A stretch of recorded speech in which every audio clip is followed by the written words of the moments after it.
War Pigeon by Ben Stevens. Mockers bought it, went west just a short while ago, shot down by Jerry trying to get out of this shattered town, and over the hill to the base and coop that's behind the lines. Somehow our own side doesn't know we're trapped here, and with every hour that passes this small band of survivors grows even smaller. Should have released Albert and Mocker together, grunts Corporal Tompkins, smelly woodbine tucked as always in one corner of his mouth. One side of his neck is bloody, due to the fact that he recently got grazed by a flying piece of shrapnel, but he's not the sort of man to worry about a thing like that. In any case, there's no doctor here, and certainly nothing fancy like an anti-tetanus shot. A shell lands nearby, shattering the already ruined remains of what was once a splendid French townhouse. How can it be that our own side doesn't realise quite what a fix we're in, when they're really so close? Just a couple of miles or so away, behind the lines there on the other side of that hill. Jerry's got us pinned down good and proper, and a young lad who was shot in the stomach a short while ago now gets a little whimper, "Mother," before breathing his last. "Benefit of hindsight, Tompkins," says Captain Morley in his clipped, classically authoritarian way. Despite our current predicament, his appearance is as always immaculate, uniform spotless, that neatly kept moustache bristling there above those thin, slightly cruel-looking lips. "Releasing both pigeons at the same time would not have served to foil the German snipers," continues Morley. "Two birds hardly constitutes a flock, Tompkins." "No, sir," grunts Tompkins. Poor Mocker. I really was quite fond of the chap. He'd flown a number of missions these past few years, as have I, so I suppose the odds of him copping it were hardly remote. At least it was relatively clean. A soldier named Spencer, observing Mocker's flight through binoculars, says that a bullet passed through Mocker's chest, sending him plummeting towards the ground. One can only hope that he was dead before impact, and also that the Jerrys aren't able to find his body and subsequently make a meal out of him. But if they do happen to stumble across his carcass, then they'll find the tiny canister attached to one of his legs, and I dare say that one of the Boche will speak English sufficiently well to be able to read a short, terse demand for assistance, together with a map reference giving our precise position. Lord, even a few planes and camels sent over would serve to save our bacon, but no one save us knows the fix we're in, and the Germans continue to hammer us without break or pause. "They're chucking everything they've got over," mutters Tompkins darkly, as another shell explodes, spraying us with dirt and fragments of rubble. "Well, it's about time we released Albert then," snaps Captain Morley. "I'll write exactly the same message as before, put it in the canister on his leg and set him free, and let us all hope that this particular pigeon makes it home." Another shell explodes, blasting one man off his feet. He falls to the ground and lies there still, though whether he's dead, concussed or injured, I know not. In a moment, several soldiers gather around his prostrate figure. "If he doesn't, sir, then we're sunk," observes Tompkins. For a moment I think that Captain Morley is going to give the stocky corporal a dressing down for his defeatism. Morley simply won't have anyone indulging the sort of chat which serves to illustrate just how badly they've got the wind up. But then Morley just gives a curt nod. "It's all down to you, old chap," he says, peering at me through the wire surrounding my cage. "Get back to the line, deliver this message, and you save the day. They'll have a force sent here to take care of Jerry within an hour. But go the same way as Mocker, and we're all pretty much finished." When someone like Captain Morley speaks in such a fashion, it really does serve to illustrate the full gravity of the situation. In fact, my innards suddenly react in the usual manner to this stark evaluation of our situation. One might say I have the wind up myself, causing Tompkins to briefly chuckle. "Looks like even this pigeon knows the jam we're in, sir," he says in jest. "Don't be absurd, Corporal," snaps back Captain Morley. "Sorry, sir," mutters Tompkins, dragging on the last few centimetres of his cigarette before dropping the butt and grinding it out underfoot. It takes only a few moments for Morley to write another message on a tiny scrap of paper. This is then folded a number of times until it is small enough to fit into the canister on my right leg. My cage is thus opened, and apparently unmindful of my recent accident, Captain Morley takes me in his hands. "Well, this is it. Good luck, old chap," he says softly. "Aye, make it back to the lines, Albert, for God's sake," says one of the other soldiers, and without further ado, I am released. I climb quickly, realising that I'll have to rely on height rather than speed if I'm to have any chance of reaching the lines unscathed. But it seems as though the entire German force has been almost breathlessly awaiting my appearance. The air all around is suddenly thick with bullets, and some black blossoming Archie, That is, flak. Well, there's nothing to do but just try to make it through.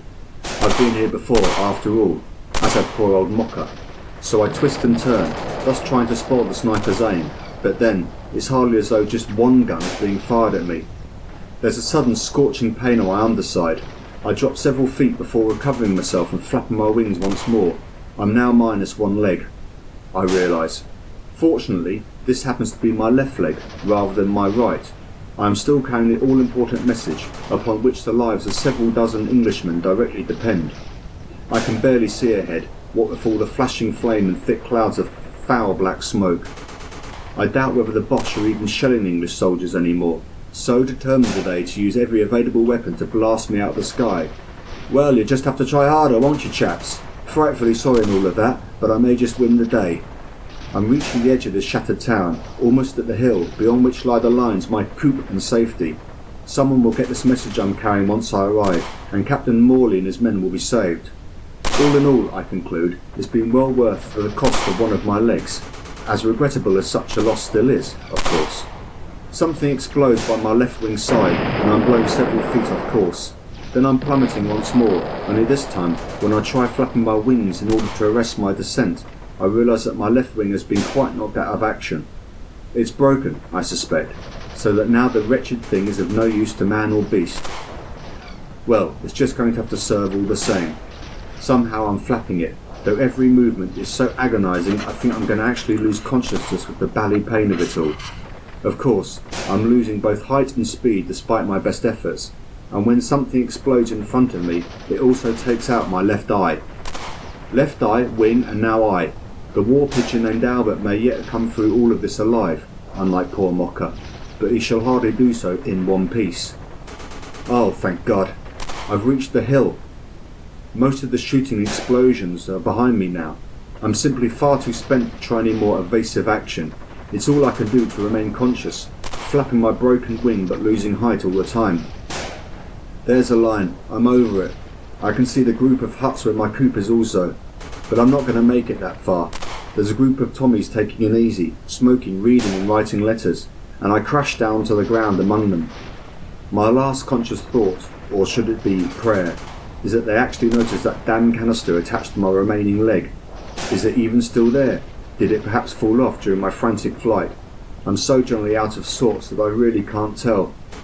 Please let it still be there, for the sake of Captain Morley and his men, or else they shall be annihilated within the next few hours, while the Tommies here merely congratulate themselves on this somewhat battered bird suddenly falling out of the sky, so presenting itself as a most welcome alternative to the usual dreary, tasteless luncheon of bully beef and hardtack.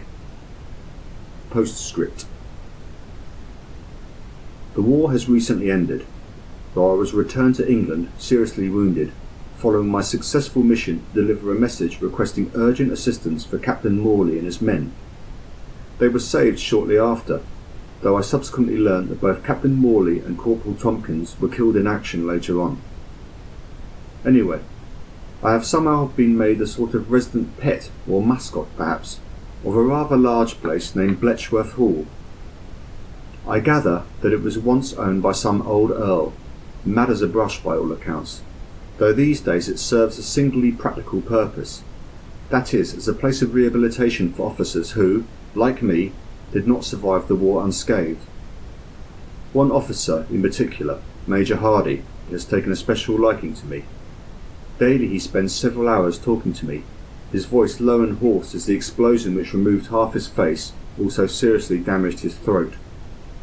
Like me, he has only one eye. A tin mask covers the damaged side of his face, skillfully painted, eye and all, to match the area which is undamaged. This mask is held in place by the pair of spectacles attached to it. Sometimes Major Hardy removes it while he is talking to me in that croaky way of his, often while ruffling my breast with one of his fingers. With only one leg, and also getting on somewhat in years, I'm generally content to stay sitting within my large, roomy wicker basket, seed and water both within easy reach. The damage on Hardy's face is horrific, yet, for his sake, I am pleased that he cannot see any shocked expression on my own, somewhat marred face.